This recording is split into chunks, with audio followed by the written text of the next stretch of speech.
And to continue with music now, Liesl. Now, Ndabo Zulu is a multi-award-winning composer and musician with 3 SAMRO awards. The trumpeter, film scorer, scholar and producer was also awarded the SAMRO I AM award in 2018 and is a recipient of the Jazz I Sikte award. He's been changing the landscape of jazz music and alternative music with every project he touches. We're thrilled to finally be able to bring him back for a live performance of his upcoming album and, of course, to find out what he's been up to. Ndabo, very good morning. Thanks for joining us. Welcome. Good morning. Thank you for the invitation. It's an absolute pleasure, man, and all the best for on the recent deal with Empire Distribution. What led you to choose Empire? To be honest with you, I didn't choose Empire. They approached me, and it took me quite a while for me to take the deal. Okay. Only to find out that I've been delaying what could have been the best deal of my life because of the creative freedom that Empire allows me, and allows all the artists that are at Empire. One may wonder, why could you possibly delay such a life-changing deal? Because I mean, when I received the contract, it was just too good to be true. There must be a catch to this, but it's been an amazing journey so far. Yeah. And speaking of your journey, let's take it back to how you started on Indigenous music, your love of Indigenous music, and where it is rooted in.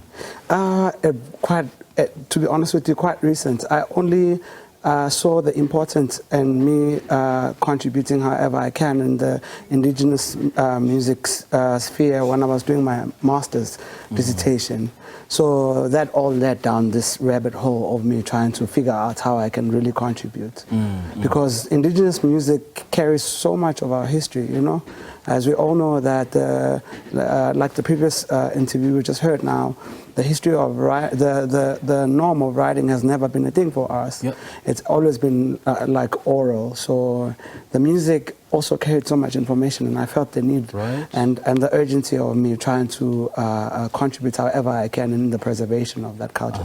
Yes. And Ndabo, with all the performances, with all the traveling, with all the touring, and starting at the Norwegian Music Academy in Oslo to the University of Stavanger, how did that help deepen your music or your musical knowledge and perception?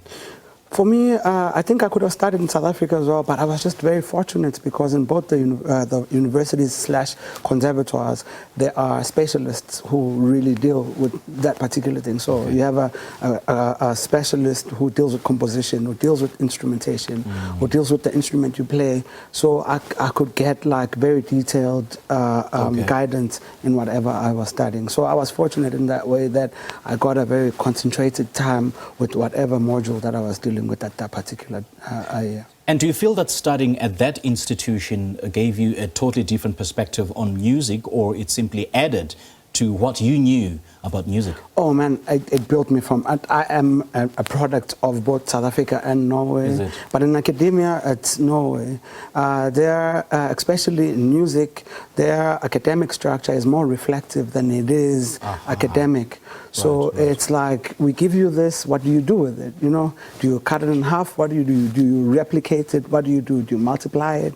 So it's all up to you as a student to decide what you want to do with it. Or you want to change it altogether. You don't like it. You want to start something new that mirrors that. You're also allowed to do that. So the freedom, like Empire. So I've been very fortunate to really have freedom of expression from tertiary to me being a professional. Let's now talk about Queen Nandi, the Africa Symphony. Man, this was by far a massive success for you and is still relevant to this present day. Let's talk about, you taking us down memory lane to that album and the making of such an album. So, like I had mentioned earlier, Queen Nandi is a product of my master's dissertation. I'm just going to try and sum it up very quickly. My first proposal was, I have 2 bands, one in Norway, one in South Africa, same instrumentation, but they sound different. Even how I play with different bands, it's also different. So I wanted to figure out what really causes that. So automatically I would start at home. Then I checked out, is it because of the religion? Is it because of where we come from? Then I realized that there's this gap now with our Indigenous music, where when we were introduced to colonialism, the society then decided to kind of go towards the music of the colonizer, because I'm guessing at that time you were seen a bit high up in the social structure if you understand what the colonizer was doing, right? So which meant that we ran the risk of losing all of these historians who carried this important information because they wanted to associate themselves with this particular sound. So I then wanted to change my dissertation from that to now saying, I want to use idioms, I want to use izisho, izaka, I want to use ithakazelo as part of, as the core of this particular album, but using modern instrumentation, which could maybe later lead to what we can see as a traditional instrumentation that we can call whatever, nguni orchestration, whatever. And it could be standardized like an orchestra, it could be standardized like a big band. And that was the beginning of my master's dissertation, which gave birth to Queen Nandi. Right, right. Yes. And for the benefit of those who might not have heard it, are we talking of religion being the central theme? Or are you talking about culture being the central theme that runs through this project? Culture being the central theme that runs this project. Okay. Right at the core of it is culture. We have Babu Mbuso Khoza, who is like a pathfinder for this project. We are so lucky to have someone who's like a historian. Then I have Ndutuzo Makatini, who's my mentor and also the person who oversees production of. So I compose, then I take it through Makatini, then we devise how it's going to go forward. Then Babu Mbuso Khoza centralizes everything with culture. Okay. So I have an amazing team that's backing this whole project to see it through and to evolve it and see it evolving through the years. Okay. Yes. Ndabo, lovely chatting to you, Thank you so much. And I wanted to ask you about the Umgidi ensemble, but unfortunately we're out of time. Because if I were to ask you that, it is going to eat on your performance time. No, it's all But a great chatting to you. Thank you so much. All the best. Thank you so much. All right, we just spoke to award-winning trumpeter Ndabo Zulu, who's been working with both South African and Norwegian musicians, which has helped him to navigate different traditions. So make sure that you tune in to hear more music from him.